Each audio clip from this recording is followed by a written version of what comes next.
हाँ जी, good morning class. Good afternoon ma'am. Very good, sorry sorry, good afternoon class. हाँ,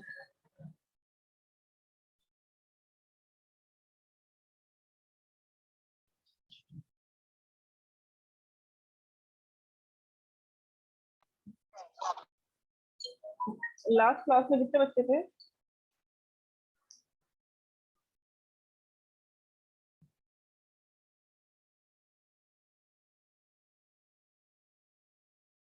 last class में बच्चे कितने थे?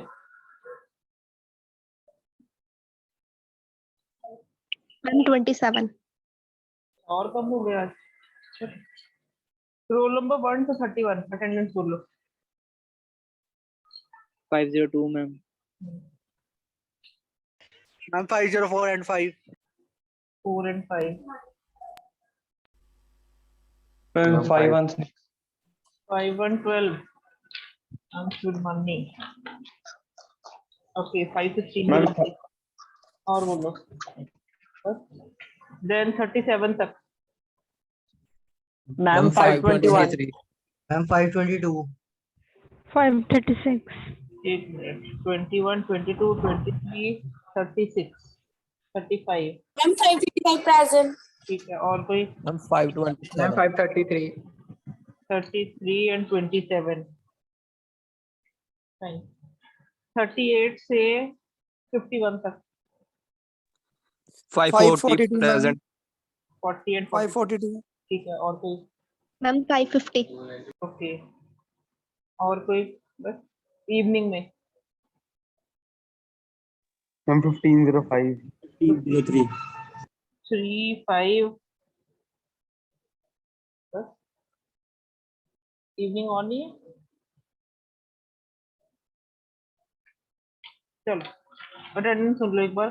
रोल नंबर 2 4 5 16 12 16 3 भी लगा दे। 12 16 21 22 23 27 33 35 36 40 42 50 1503 1505। That's it. मैडम 548. 508 भी लगा दी, 48 भी लगा दी, और कोई? 548 मैम. 518 भी लगा दी, 48 लगा दी, 548. लगा दी मनीष, लगा दी। देन एक Okay, और ma'am. अभी एक और आया। मैम 503। 3 तो 18 के बाद कौन आया? जैसे के बाद 9 राघव, 10 भी आ गया सिद्धांशु। That's it. बस कोई और तो नहीं एंट्री हुई है? चलो बेटा, लास्ट टाइम हम कर रहे थे कीबोर्ड का कंसेप्ट। पढ़ा? स्विचेस पढ़ लिए?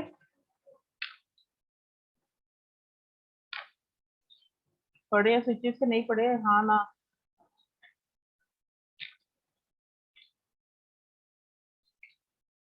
किसी ने नहीं पढ़े? इतने ओवर कॉन्फिडेंट होती है तुम लोग, तो तुम्हें लगता है सब कुछ आता है तुम्हें।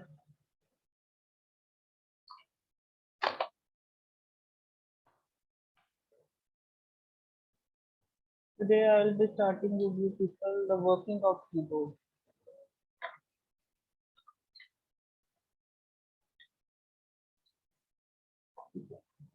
एक ग्रुप को मैंने ये प्रैक्टिकल दिखा दिया, कीबोर्ड खोल के दिखा दिया। एक ग्रुप पेंडिंग है, आई थिंक कल ही उनके लाएंगे, देख लेंगे कल या जब भी होगी। ठीक है, अब कीबोर्ड है।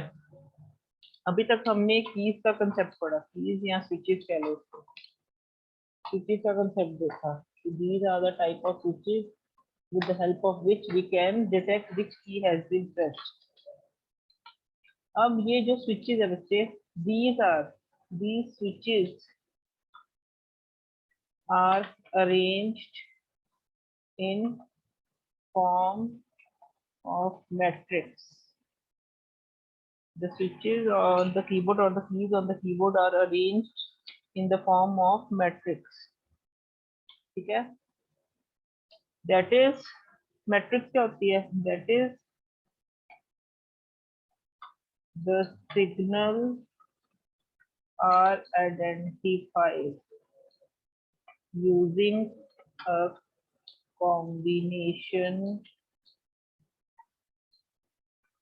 of rows and column signal.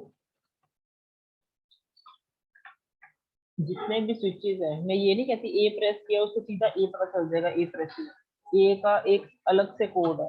अगर मैं बी प्रेस करती हूँ तो कीबोर्ड को पता चल जाएगा कि B has been pressed, B का एक अलग कोड उसको सेंड हुआ कीबोर्ड। नहीं, ऐसा नहीं होता।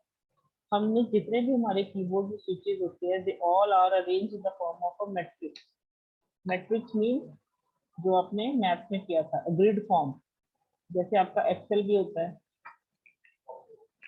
जैसे आपकी एक्सेल शीट होती है, एक्सेल में जो सेल्स होते हैं, we say that the combination the intersection of row and column forms a cell. इसी तरह से ये होता है कीबोर्ड पे। कीबोर्ड पे क्या, these are the row signal,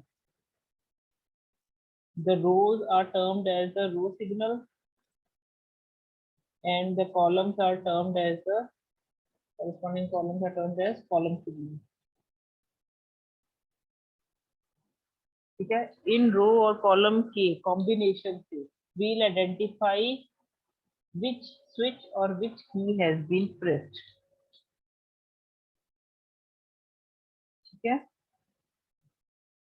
अब जब भी कोई रो या कॉलम प्रेस होता है, ठीक है, we term the process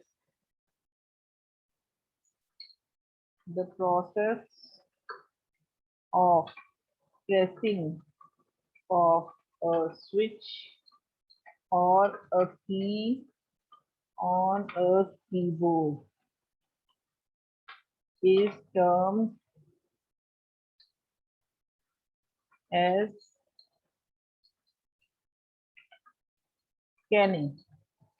जब भी कोई की प्रेस होती है, एक की के प्रेस होने पे, ठीक है, उस प्रोसेस को हम स्कैनिंग बोलते हैं। क्यों? क्योंकि सिर्फ की प्रेस नहीं होती, प्रेस होने के बाद की रिलीज भी होगी। ठीक है, जब की रिलीज होगी तो की अपनी वापस अपनी पोजीशन पे आती है। तो दो काम हो जाते हैं इसमें, एक the depressing of the key, pressing जिसको बोलते हैं, ठीक है, second is depressing.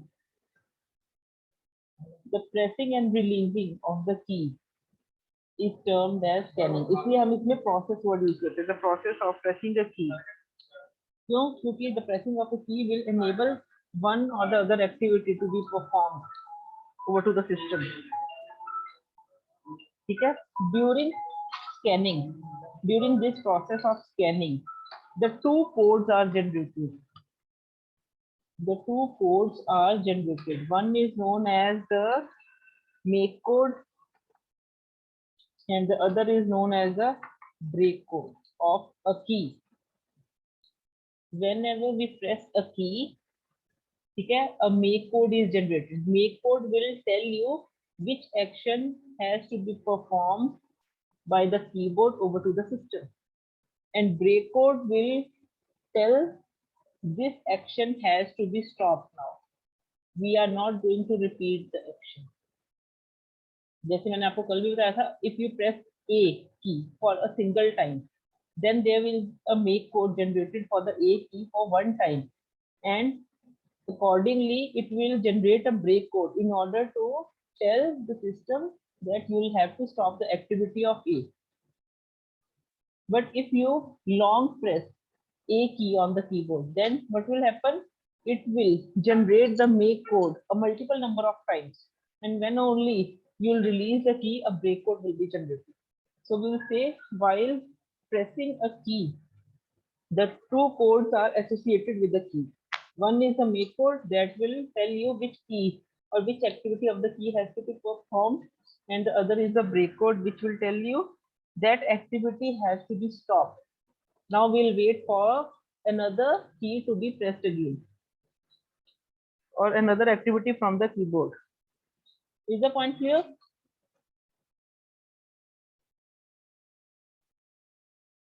Is the point clear बच्चे? समझ लग गया क्या होता है? पहले तो हमने ये कहना है कि सारी कीज या स्विचेस कीबोर्ड के जो है, they all are arranged in the form of a matrix, that is in the form of row and columns। The intersection point of row and column will tell you the placement of a key. These are the key placements. Like this. जहाँ पे भी intersection होगी वहाँ पे एक key place होगी. क्यों? क्योंकि उसकी corresponding row और column दोनों से signal मिलेगा तो वो key की activity जो है हम fulfill कर पाएंगे. पहले आपने ये लिखना है, ठीक है? उसके बाद आपने लिखना है कि एक की के प्रेस होने से क्या होता है, उससे एक की का प्रेस होना सिर्फ एक की का प्रेस होना नहीं है, उसकी रिलीजिंग जो उसके साथ एसोसिएटेड है. तो we say there is a process involve while we are pressing a key on a keyboard. That process is termed as scanning. और अगर स्कैनिंग हुई है, अगर कीबोर्ड ने स्कैनिंग डिटेक्ट की है, इसका मतलब उसने दो कोड उसके साथ जरूर जनरेट करवाएगा. जब की प्रेस हुई है तो मेक कोड उसको मिलेगा सिस्टम को, और जैसे की रिलीज होगी तो कीबोर्ड कंट्रोलर को ब्रेक कोड मिलेगा. दो कोड उसके साथ एसोसिएटेड होने ही होने हर की कॉम्बिनेशन के साथ, whether it is a single की और it is a combination of multiple keys.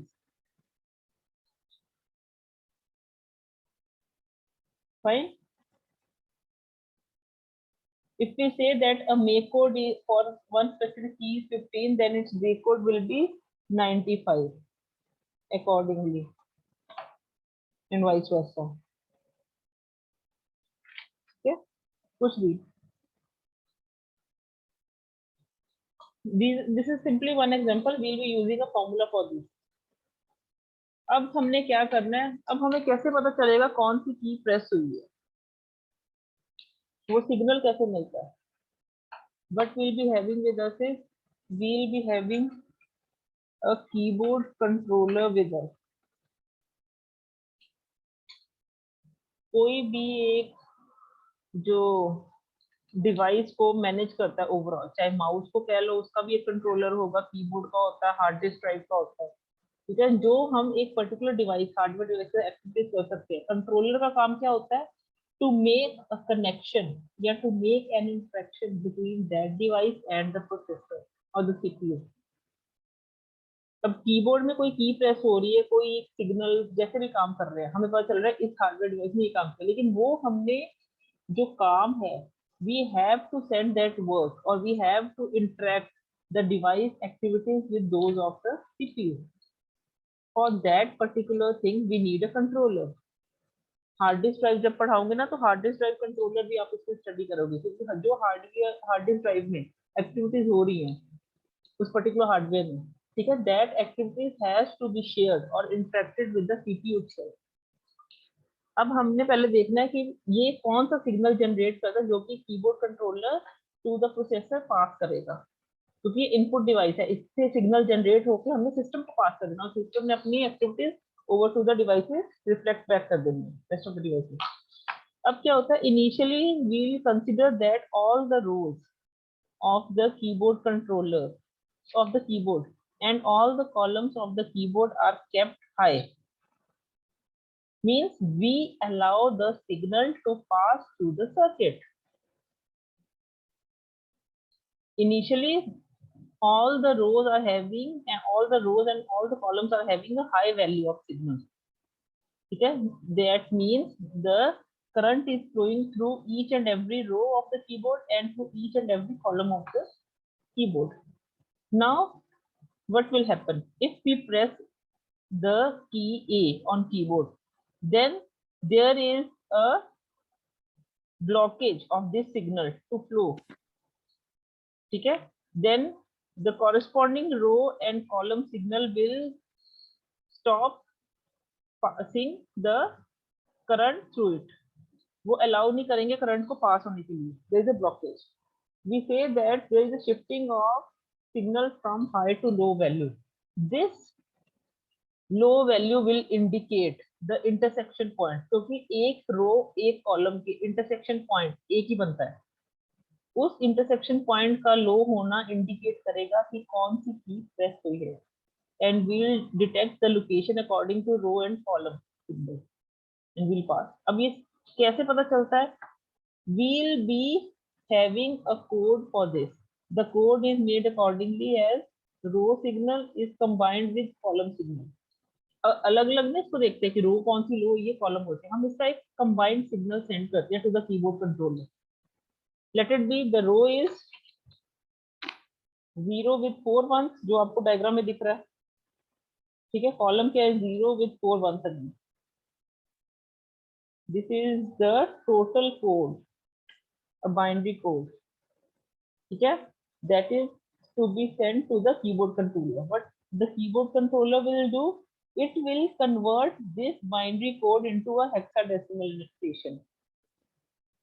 उसका हेक्साडेसिमल नोटेशन कैलकुलेट जो आपने डिजिटल्स में भी किया है वो कैलकुलेट करके then it will send the keyboard controller to the CPU, the signal to the CPU, and CPU will in turn convert the signal to a sky or any code that it will be used for the storing purposes. In this way, the activities will be managed. This code is termed as the make code of a key. The row and column in combined form will generate the make code of a key. The hexadecimal notation of this one will tell you the make code of that key, and the break code for that key, same key, will be equal to 128 plus make code. जो make code generate हुआ होगा की का उसमें 128 add करके वो उसका break code होगा, यानी कि after releasing the key it will check या it will send the signal to the keyboard controller to release the key. अब वो कैसे होता है, मान लो आपने ए की प्रेस की है, ठीक है, तो ए की के प्रेस होते ही ये सिग्नल जो है लो हो गए, ये रो लो हुई, ये कॉलम लो हुआ, उसका वर्सेस रो और कॉलम सिग्नल कंबाइन हुए, ये मेक कोड जनरेट हुआ। उसने इस मेक कोड से कीबोर्ड कंट्रोलर ने डिटेक्ट कर लेना that A has been pressed, क्योंकि हर एक की का एक यूनिक जो हेक्साडेसिमल नोटेशन ही जनरेट होगा, तो उस हेक्साडेसिमल नोटेशन से उसको पता चल जाएगा कि that this make code, this hexadecimal notation is used for the make code of a key. तो उसने a key activity over to the processor send कर देनी। अब क्या होगा, after a time gap of 10 milliseconds it will again recheck the signal. If still there is some low value for a specific row and a column, then it will repeat that activity again. ठीक है, कई बार क्या होता है हम ए press करते हैं तो ये मत सोचना कि एक सिंगल प्रेस, किसी ने हल्के से प्रेस किया, किसी ने थोड़ा लंबा प्रेस कर दिया, तो वो डबल रिपीट कर देगा अचानक से ही। उसका एक टाइम लिमिट होता है जिसके बाद वो चेक करता है कि अगर ये लॉन्ग प्रेस इतने ज्यादा टाइम के लिए हो चुकी है, इसका मतलब that activity has to be repeated again, otherwise it will stop the activity of that key. Getting, keyboard पे जब काम करे तो मैंने पता चलता फिंगर तुम्हारी कितनी देर प्रेस कर गई की को, तो एक पर्टिकुलर टाइम पीरियड के बाद ही वो रीचेक करता है कि whether the user wants it और it is just because of the noise interference या कुछ भी है, या कुछ उसका जो हम कहते हैं कि इलेक्ट्रोमैग्नेटिक इंटरफेरेंस की वजह से थोड़ा सा इफेक्ट रह गया। 10 मिलीसेकंड से पहले वो ये काम रिपीट नहीं करता। Is the point clear? और जब ब्रेक कोड उस सिस्टम को मिलेगा, अगर मान लो कि जब की रिलीज होगी तो ये क्या होगा, फिर से सिग्नल को पास करने देगा, इसका रो इसका कॉलम भी हाई हो जाएगा, तो मेक कोड का बन जाएगा सारे high, it indicates the key has been depressed. तो उसके लिए वो क्या करेगा, उसका 128 प्लस मेक कोड जनरेट करके उसको कीबोर्ड कंट्रोलर को सेंड करेगा कि अब भी सारे ठीक हो चुके हैं, लेकिन इस की का जो एक्टिविटी है उसको स्टॉप कर दी जाए, चाहे सारे हाई हो जाते हैं, लेकिन उसने ब्रेक कोड के लिए क्या करना है, मेक कोड में 128 ऐड करके जो हेक्साडेसिमल नंबर बनेगा आपका वो सेंड करना है in order to tell to stop the activities of a key. Got it?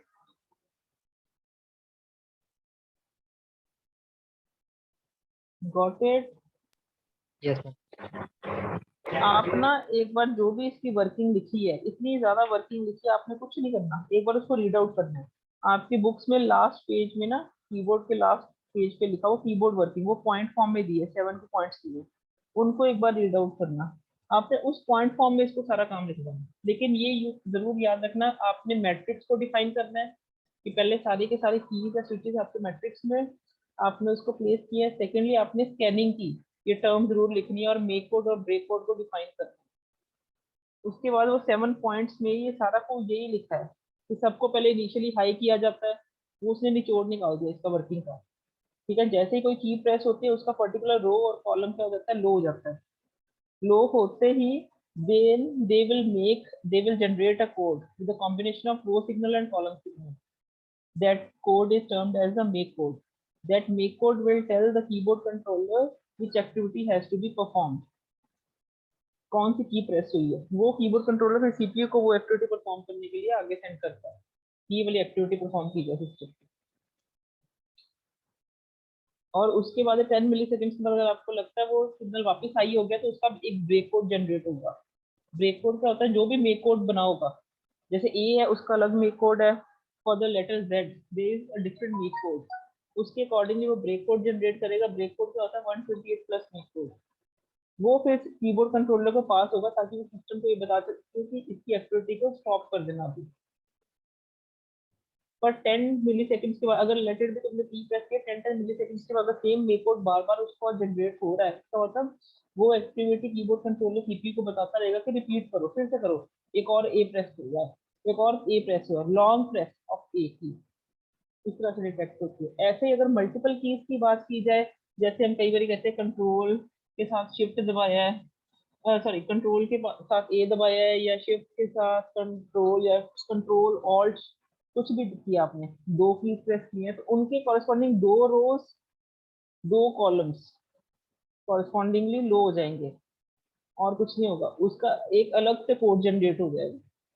जैसे 0 1 1 0 1 ये रो सिग्नल हो गया, इट इंडिकेट्स दो रो लो हुई है तो दो की प्रेस है, उसके वर्सेस कॉलम भी, कॉलम एक भी लो हो सकता है, कॉलम दो भी लो हो सकती है डिपेंडिंग। ठीक है, 0 1 0 0 या 0 1 0 1 1 कॉलम, इट इंडिकेट्स टू की हैज बीन प्रेस, उनके कॉम्बिनेशन से दोनों की एक्टिविटी कॉम्बिनेशन क्या रिजल्ट देगी टू द सीपीयू वो सेंड हो जाता है।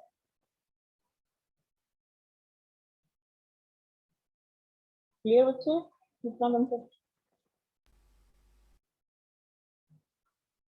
Yes, ma'am. इसको एक बार रीड आउट कर लो जल्दी से, फिर मैं माउस का टॉपिक स्टार्ट करने लगी। ओपन अप ये बुक्स, एक बार रीड आउट कर लो, रफ रीडिंग दे दो, फिर पढ़ते रहना है। चाहिए 7 पॉइंट्स ही पढ़ लो, पेज नंबर 158 है मेरी बुक का, तुम देखो अपनी बुक पे कहाँ है।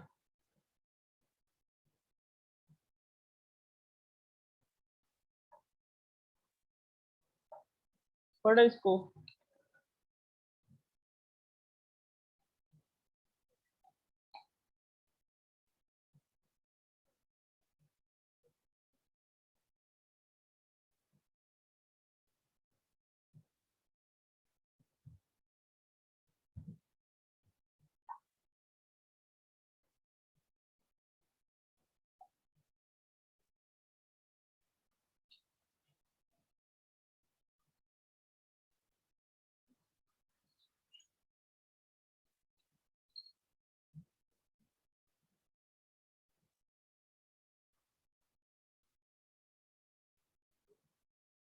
वीडियो ऑन करना, देखो भी सही कौन पढ़ रहा है, बस ऐसे ही ऑनलाइन होकर बैठे हो। ऑन करो वीडियोस, जो पढ़ रहा होगा वीडियो वही ऑन करेगा और कोई नहीं करेगा। बुक भी दिखानी है मुझे जो सामने पड़ी है,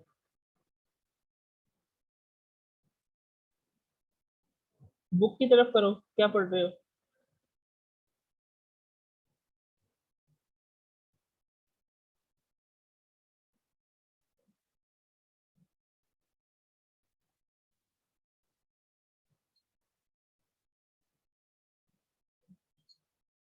और किसी के पास बुक नहीं है, मतलब बिना बुक्स के बैठे होते तुम लोग।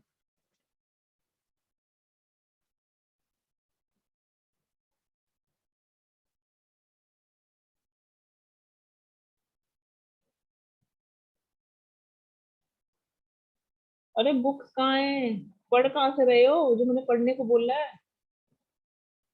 तुम्हें कितनी बार कहा, इसको साथ साथ में रीडिंग दे दोगे तुम्हें वैसे कंसेप्ट क्लियर हो जाएंगे, इतना बर्डन नहीं पड़ेगा लास्ट टाइम से।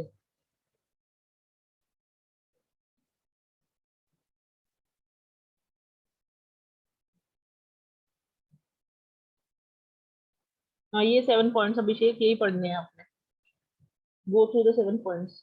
और किसी के पास बुक नहीं है? रैंसी आज तुम्हारे पास भी नहीं है?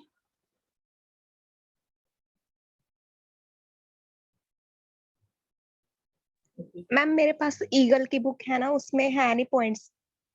मैम वो पुरानी वाली मिल नहीं कोई रही बात नहीं, शॉप कोई से। बात नहीं, ऐसे पढ़ लो, इसमें भी वही चीज ही होगी। पॉइंट फॉर्म नहीं है वैसे, scanning make code break code का कंसेप्ट तो दिया ही होगा, वो देखो। नहीं है, मैं पिक्चर क्लिक कर देती हूँ, मैं आपको ग्रुप पर सेंड कर देती हूँ, एक बार देख लो जिनके पास है।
मैंने ग्रुप में सेंड कर दी, जिनके पास नई बुक्स एक बार चेक कर लो, वो 7 पॉइंट्स रीड कर लो बस, फिर मैं नेक्स्ट टॉपिक पे चलूँ।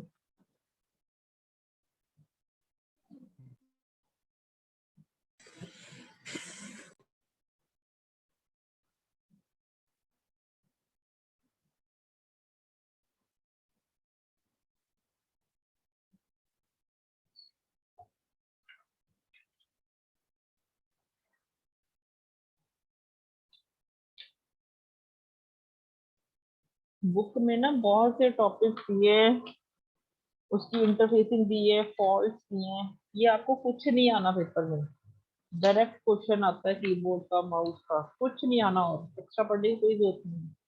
जो आपका सिलेबस है ना, चाहे एक बार सिलेबस को चेक करो,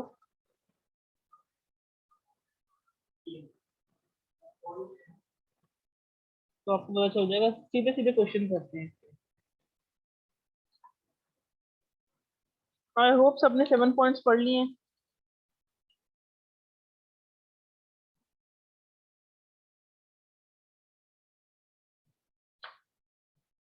पढ़ लिए भी, किसी को कोई दिक्कत तो नहीं आई?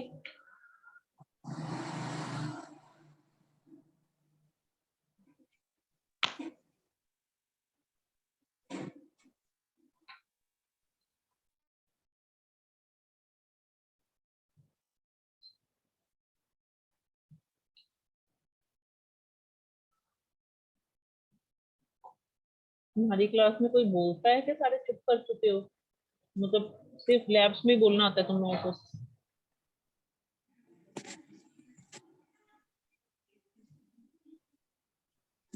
तो दे मैम। चलो fine. Next, I'll be starting with you people. That is, next input device, mouse. Normal या most frequently used device है, basic device है जो हर किसी के साथ अवेयर्ड है। सबसे पहले हम कहेंगे mouse is a also known as a pointing device. Pointing device क्यों? क्योंकि it will point to each and every area over to your screen. Yeah, it helps to change the position of cursor over to your screen. Screen के किसी भी area को आपने working में लेके आना है, तो you will be the easiest device to make that area reachable is the mouse. क्या? तो कर्सर्स होते हैं डिफरेंट, जो आपके सॉफ्टवेयर है उसमें इसका जो रोल है वो डिफरेंट बन जाता है, कई बार ये आई शेप बन जाता है, कई बार एरो शेप बन जाता है, according to the usage. Normally a mouse will be having will be a two button mouse. दो बटन होते हैं माउस में, one is used for the left या one is known as the left button and the second is known as the right button। तो सारी आपको ये introduction में बेसिक सी चीजें लिखनी है, ज्यादा डिटेल में नहीं इंट्रोडक्शन जानी, 4-5 आएंगे, जैसे कीबोर्ड की बोली थी ना वैसे इसकी लिखनी है, जब माउस का क्वेश्चन आता है तो ये लिखनी पड़ती है। ठीक है, लेफ्ट बटन है, राइट बटन है। लेफ्ट बटन से क्या होता है, लेफ्ट बटन के सिंगल क्लिक से और डबल क्लिक से उसकी एक्टिविटीज लिख दोगे। सिंगल क्लिक सिलेक्ट करने के लिए, डबल क्लिक ओपन करने के लिए, राइट क्लिक उसकी जो भी फीचर्स है उनको एक्सप्लोर करने के लिए पर्टिकुलर एरिया को। ठीक है, चाहे वो आइकन है चाहे कुछ भी है, वो सारी चीजें इसमें लिखी जानी है। एक स्क्रॉल बटन भी होता है जिससे हम स्क्रीन को अप एंड डाउन जो है मूव करवा सकते हैं। तो ये सारी चीजें आपने 4 से 5 लाइनों में माउस की जो स्टार्टिंग है उसमें लिख करनी है। Next will be discussing the types of mouse, जो कि आपने एक्चुअल में लिखना अगर आपको माउस का क्वेश्चन आता है।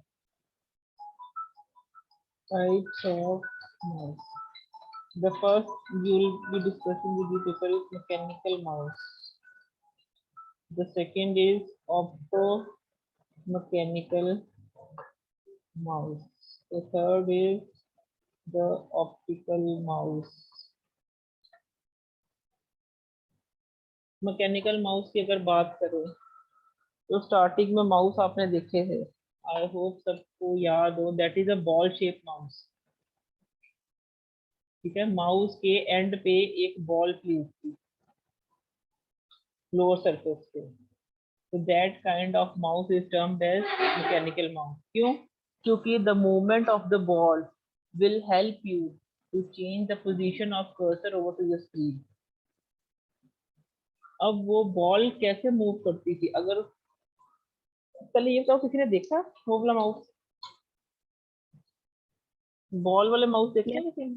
हम देख रहे हैं मैम, नीचे यस बॉल लगी मैम। होती है वो। Very good. अब ये बताओ कभी किसी ने उस बॉल को निकालने की कोशिश की है? शरारत नहीं? देखिए ये नहीं, शरारत नहीं कितनी इदा दी कोई किसी ने?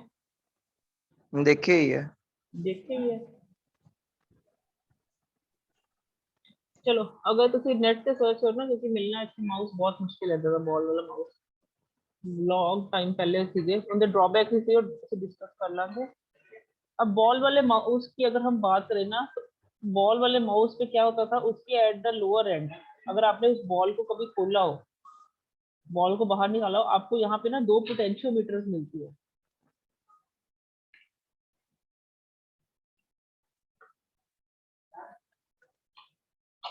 ठीक है, the two potentiometers are such that they are having an angle of 90 degree with respect to each other. एक दूसरे को टच नहीं करते, इंडिपेंडेंट होते हैं, बट दे आर made या they are placed under the mouse in such a manner that they are having an angle of 90 degree with respect to each other।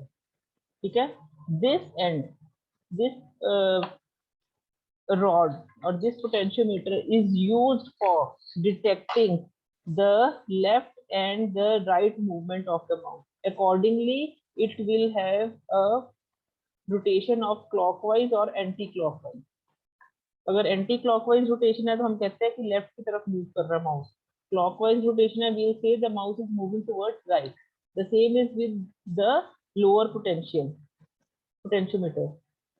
इस potentiometer की भी क्लॉकवाइज और anti clockwise movement होती है। This clockwise and anti clockwise movement of this potentiometer will indicate the top and the bottom movement of the mouse. Top की तरफ कितना move किया और बॉटम की तरफ कितना। अगर सिर्फ वन साइड मूवमेंट है, लेट इट बी वो सिर्फ लेफ्ट को मूव कर रहा है, तो only this rod will move and it will move in anti clockwise. अगर सिर्फ राइट की तरफ माउस मूव कर रहा है, then we will say only this potentiometer will move and will have a clockwise movement of the potentiometer. ऐसे ही अगर सिर्फ टॉप है तो एक, लेकिन अगर दोनों पोटेंशियोमीटर मूव करें, it means there is an inclined movement of the mouse.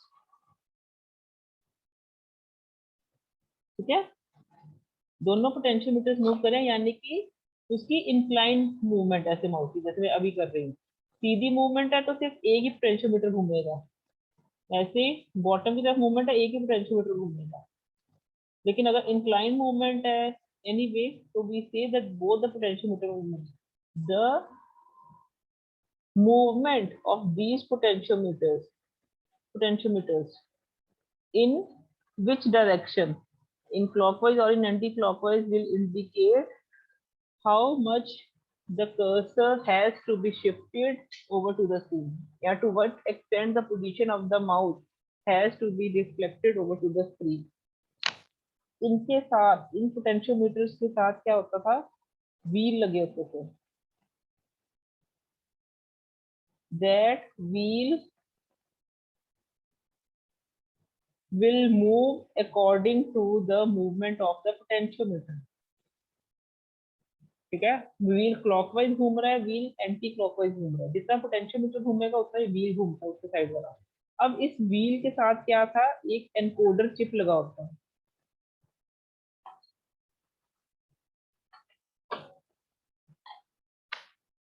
Encoder chip, encoder chip का काम क्या था, to detect whether the wheel is moving in anti-clockwise direction or in clockwise direction।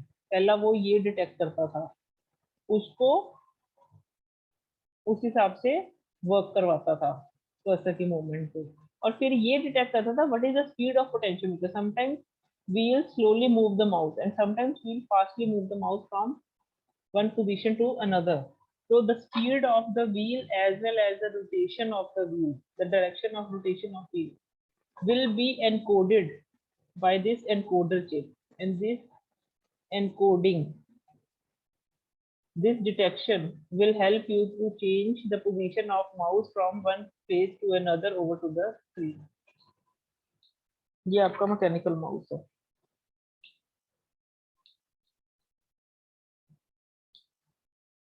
Clear है?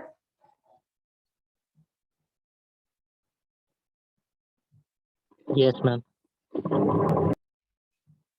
ठीक है, आपकी books में डायग्राम किसी तरीके से दिया है, उस तरीके से चलना, कोई दिक्कत नहीं, जैसे मर्जी बनाओ। डायग्राम आप नेट से सर्च करना चाहते हो, वहां से देखो।